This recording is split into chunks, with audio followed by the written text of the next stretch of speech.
Dios les bendiga, mis amigos y amados hermanos en la fe, en esta preciosa hora del Señor. Les saluda su amigo y hermano Eli Nieves de la Iglesia de Dios Central en San Antonio, que pastorea el reverendo Dr. José Daniel Montañez.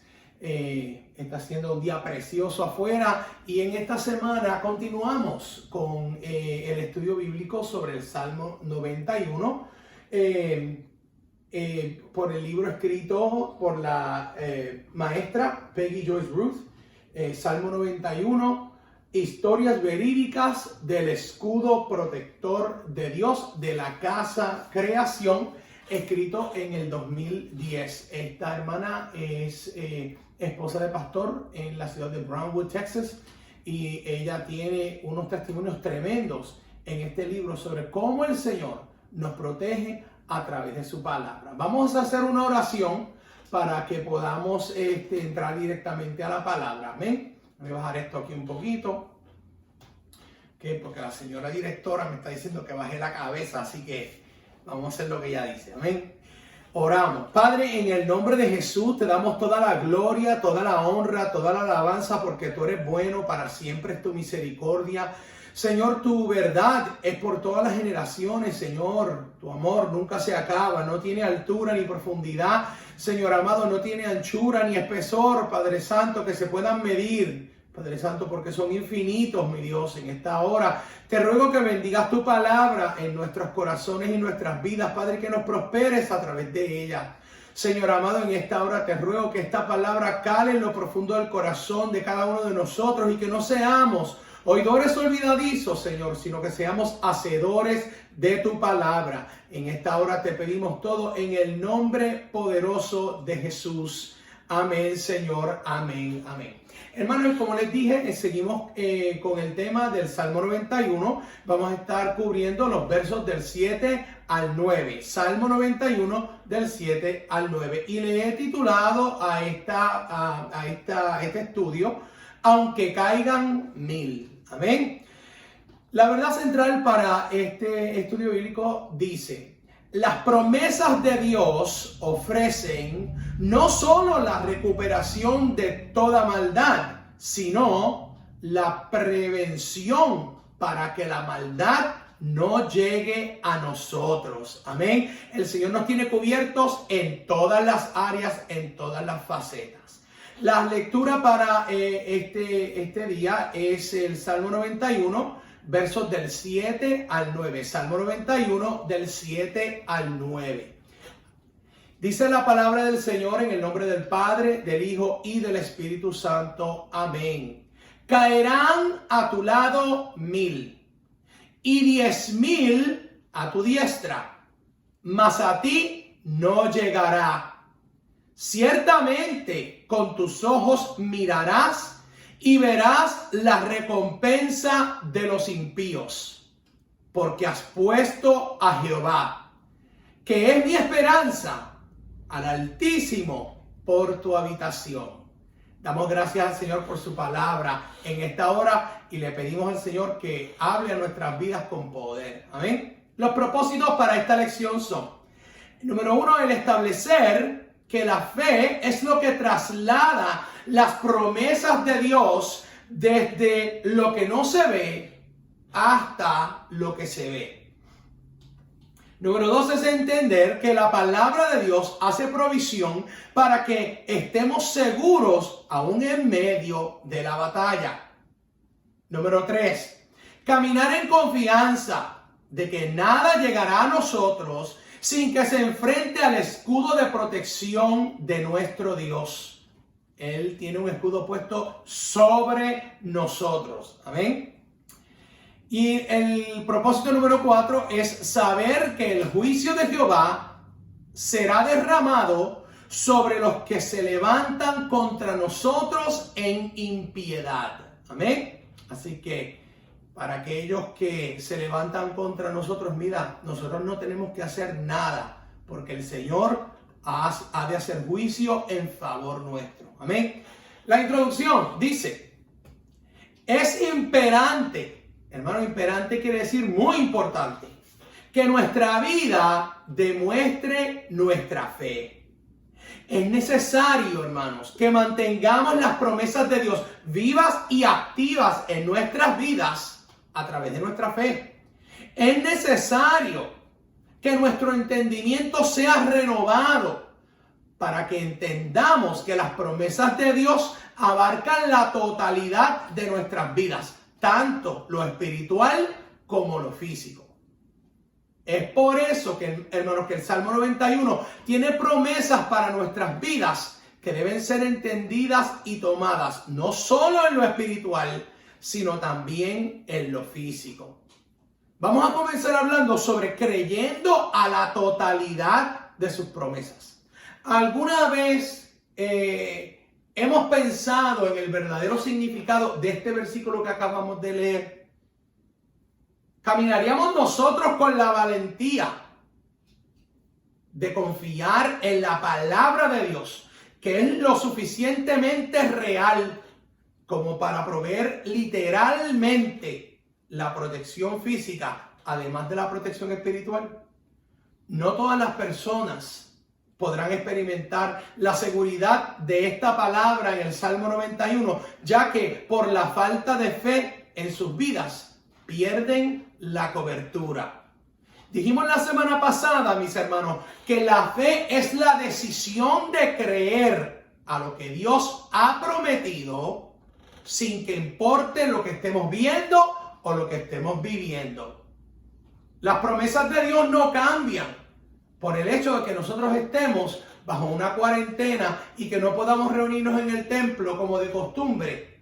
Las promesas de Dios no cambian, permanecen siempre fiel, porque hace unos meses atrás dijimos que en Él no hay sombra de variación. Jehová Dios no cambia. Amén. La fe es lo que activa la manifestación de las promesas de Dios sobre nuestras vidas. En la medida en que nosotros creamos y confiemos en Dios, en fe, cosecharemos los beneficios de sus promesas. Mientras más creemos, más sus promesas se manifiestan sobre nuestras vidas. Es necesario creer. Porque Jesús dijo en Marcos capítulo 9, verso 23, si puedes creer, para el que cree, todo le es posible. ¿Por qué? Porque hay promesa de Dios para los que creen. Si puedes creer, para el que cree, todo le es posible. El desastre, hermano, nos puede llegar repentinamente a nuestras vidas. Pero a Jehová nada lo toma por sorpresa. Si estamos pensando que esto pues tomó a Dios de sorpresa, que un virus se iba a derramar por el mundo y que iba a matar tantísima gente, nos equivocamos. Nada toma a Dios por sorpresa, porque desde el principio ya Él vio cuál va a ser el final. La fe en las promesas de Dios no son solo la liberación de la aflicción, sino también la prevención para que la aflicción no llegue a tu vida. La batalla, hermano, y es el punto número 2. La batalla no es el lugar para tener miedo, no es el lugar para temer. La vida, hermanos, es una batalla constante. Cada uno de nosotros tiene por dentro una batalla entre la carne y el espíritu por el destino de nuestra alma. Imagínense ustedes vivir en una casa donde hay 3 personas y usted es una de ellas.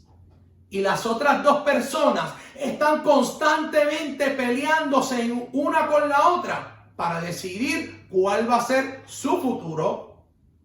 Cada ser humano vive de esta manera.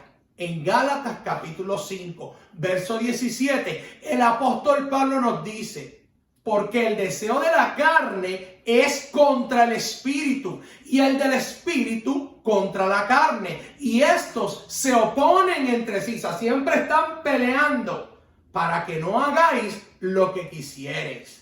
La guerra entre la carne y el espíritu, hermano, denota la realidad de la batalla por nuestro destino de manera espiritual y de manera física.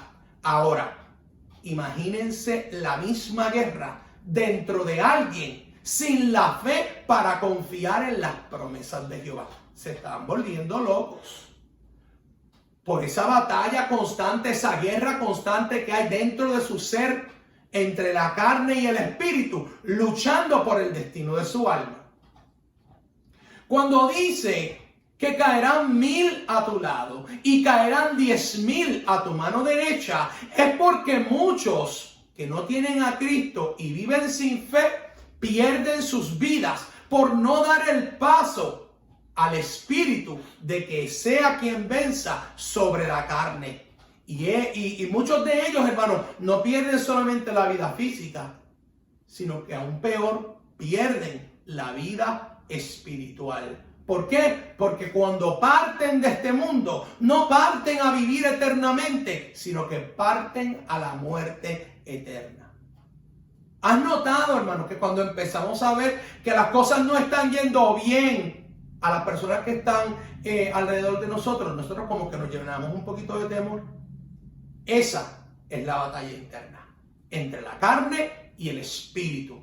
Es lo que te da ese temor, como ese miedo, como ese susto de que lo que le está pasando a los demás te pueda pasar a ti. Esa es la guerra entre la carne y el espíritu. Tu carne está diciéndole a tu espíritu: ¿ves? Mira cómo están pasando las cosas. Mira que aquel se enfermó. Mira que aquel tiene esto. Mira que aquel tiene otro. Mira que aquel le robaron. Mira que lo asaltaron.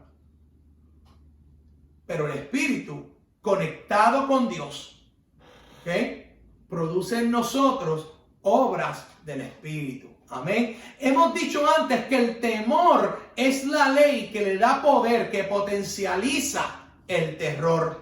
Y esto hace que la carne gane terreno contra el espíritu. Cuando empezamos a oír la carne, nos empezamos a llenar de terror. Ese temor que está dentro de nosotros comienza a crecer hasta que se convierte en terror. ¿Por qué? Porque dejamos de escuchar lo que el espíritu nos está diciendo y estamos escuchando y viendo lo que la carne nos está enseñando. Cuando Pedro caminó sobre las aguas, hermano, en Mateo capítulo 14, verso del 30 al 31, mira lo que dice. Pero al ver el fuerte viento, tuvo miedo y comenzando a hundirse, dio voces diciendo: Señor, sálvame. Al momento, Jesús, extendiendo su mano, asió de él y le dijo: hombre de poca fe, ¿por qué dudaste? Es normal, mis amados hermanos, para el hombre natural poner la vista en lo que está a su alrededor, porque tenemos 5 sentidos que son bien poderosos. Uno de ellos es la vista. Y cuando vemos que las cosas alrededor nuestro se están poniendo turbulentas, eso es algo natural, que el hombre sienta temor. Y esto pasa, hermano, aún cuando estés recibiendo el milagro más grande que hayas experimentado. Porque nadie más, aparte de Jesús y Pedro, caminaron sobre las aguas. Siempre que en la antigüedad el pueblo de Israel iba a cruzar el río Jordán se dividía. Cuando hubo que pasar por el Mar Rojo se dividió. Pero solamente Jesús pudo caminar sobre las aguas. Y cuando Pedro dijo: Señor, si eres tú, di que yo vaya a ti. Y le dijo: pues vente. Y Pedro se salió de la barca y comenzó a caminar sobre las aguas. ¡Qué milagro tan grande! Pero eso no detuvo que su hombre natural comenzara a ver las olas levantándose y comenzara a escuchar y a sentir el viento soplando fuerte. Y eso lo llenó de temor. Eso le hizo que su fe le fallara. Pero cuando hemos renovado nuestra mente, aleluya, que eso es un término bien importante para la vida del creyente, porque nuestras mentes tienen que ser renovadas para nosotros tener en nosotros la mente de Cristo. Cuando nuestra mente es renovada, entonces entendemos que en medio de la batalla, en medio de la tormenta, no es el lugar donde debemos temer, sino es donde más confianza debemos tener y manifestar. Bendito sea el nombre del Señor. Cuando veamos que 1000 caen a nuestro lado y que 10,000 caen a nuestra mano derecha, cuando veamos que grandes olas se acumulan alrededor nuestro, el mandato de Jehová es el de no temer, porque su promesa es que a ti no llegará. Y fíjate que el salmista dice, caerán a tu lado 1000 y 10,000 a tu diestra, mas a ti no llegarán. Eso no es lo que dice. Dice, mas a ti no llegará. Nota que el salmista usa la palabra llegará en manera singular. Y esto se refiere de manera colectiva a todos los elementos de maldad que ya hemos discutido, que existen sobre la faz de esta tierra, especialmente ese último que dice que la mortandad que destruye en medio del día. ¿Por qué? Porque esos 1000 que caen a tu lado y esos 10,000 que caen a tu diestra han sido destruidos por la muerte. Pero esa muerte a ti no va a llegar. Qué maravilloso es que nuestra mente haya sido ya renovada para entender que la palabra de Dios no es una historia del pasado, sino que es viva y eficaz. Y que es parte esencial de la armadura de Dios que llevamos y con la cual podemos defendernos en tiempo de guerra. Qué maravilloso es que el escudo protector de Jehová está sobre nosotros y que a nuestra vida no vendrá algo que su escudo no pueda detener. Y fíjate que dije que está sobre nosotros, porque el escudo anterior se usaba al frente nada más y la parte de atrás quedaba descubierta. Pero Jehová es un escudo sobre nosotros. Él nos cubre por arriba, por abajo, a la izquierda, a la derecha, adelante, atrás y hasta por debajo, hermano. Donde quiera que el enemigo trate de atacar nuestra vida, se va a encontrar con el escudo de protección de Dios. Punto número 3. El juicio sobre los impíos. Y escucha bien, el determinante o la palabra impío no tiene solo como significado aquel que hace maldad sin piedad, sino también es aquel que ha rechazado la piedad de Dios y se ha condenado a recibir la ira y la condenación de Dios por su impiedad. Muchos tienen, hermano, una lista de acciones que ellos consideran que son pecados, mas no se dan cuenta de que el pecado que más condenará al ser humano es el pecado de la impiedad. La impiedad, hermano, es un pecado relacionado con la injusticia. Y acuérdate que Jehová es un Dios justo. Él es un rey justo. En Él no hay injusticia. Este pecado de la injusticia es la falta de reconocimiento. Cuando a alguien no se le da el reconocimiento que se merece, eso es injusto. Eso es obrar impíamente. Y la falta de reconocimiento, escúchame, la falta de reconocimiento de que Jesucristo es el Hijo de Dios y de que su sacrificio fue hecho para cada ser humano. La impiedad de no reconocer que solo a través de ese sacrificio podemos ser salvos. La impiedad de buscar y creer en la salvación a través de otro camino que no sea el único camino a Dios Padre, Jesucristo.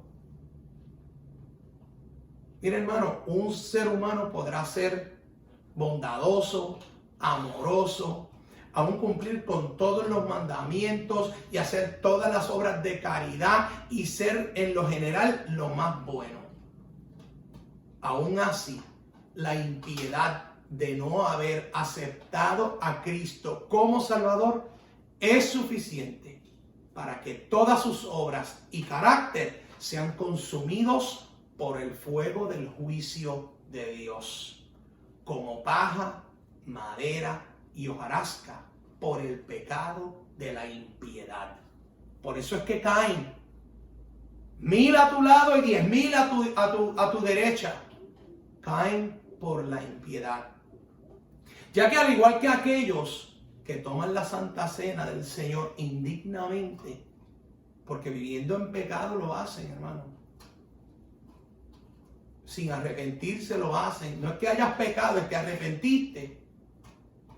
Porque si pecado cometes, abogado tienes para con el Padre, a Jesucristo. El asunto, Él no te está preguntando, ¿pecaste? No, te está preguntando, ¿te quieres arrepentir? Y de la misma manera que aquellos que toman la Santa Cena del Señor en pecado,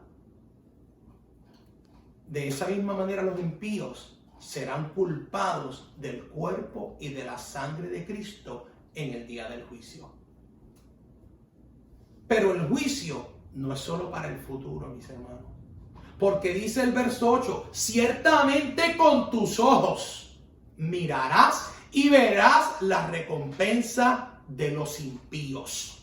El juicio sobre los impíos será visto por los justos, porque así lo dice su palabra. Y no es para que nosotros le deseemos el juicio de Dios a los impíos, sino para que permanezcamos en justicia e intercedamos por ellos que practican la injusticia en contra nuestra. Por eso es que la Biblia dice que oremos por aquellos que nos ofenden, que nos hacen daño, que tengamos piedad y compasión de aquellos que nos ultrajan. ¿Por qué? Porque Dios ha de derramar su juicio sobre ellos. Así que no los juzgues tú, no los señales tú, no los castigues tú. Deja que sea el Señor quien haga juicio. El punto número 4 es, ¿por qué? De las pocas veces que esa pregunta es contestada, esta es una de ellas. El por qué. ¿Por qué la destrucción se manifestará? Y 1000 caerán a mi camino y 10,000 a mi diestra, pero no va a llegar a mí. ¿Por qué? ¿Por qué veré la recompensa de juicio sobre los impíos que se levantan para hacerme daño? ¿Por qué? Y aquí te va la respuesta. Por cuanto has puesto a Jehová, al Altísimo, por tu habitación. Y usted dirá, hermano Eli se equivocó, ¿qué pasó con la esperanza? No, la esperanza está ahí, pero el salmista solo la menciona para decir que Jehová es su esperanza. Porque hemos hecho a Jehová nuestra habitación, nuestra morada, nuestro aposento, nuestro cuarto de intimidad espiritual, nuestro lugar de vivienda. Es que somos beneficiarios de su protección y de su cuidado. La esperanza es la demostración de nuestra confianza en fe, de que siempre que vivamos en Jehová como nuestra habitación, su mano nos protegerá de todo mal y estaremos seguros. Y en conclusión, mis amados, nuestra fe es la moneda de intercambio nacional que transfiere lo espiritual a lo material. Cree. Al que cree, todo le es posible. Con fe de corazón tendremos cualquier recurso del reino de Dios disponible para nosotros, de acuerdo a su voluntad para nuestras vidas. Esto incluye la protección y seguridad en medio de la batalla, sea espiritual o física. Nuestro caminar debe ser uno de fe y confianza en Dios, no importando lo que veamos o estemos viviendo. Todos los que se levanten contra nosotros en impiedad, Jehová los juzgará y nosotros lo vamos a ver. ¿Por qué? Porque la boca de Jehová así lo ha dicho. Dios te bendiga y adelante en la fe.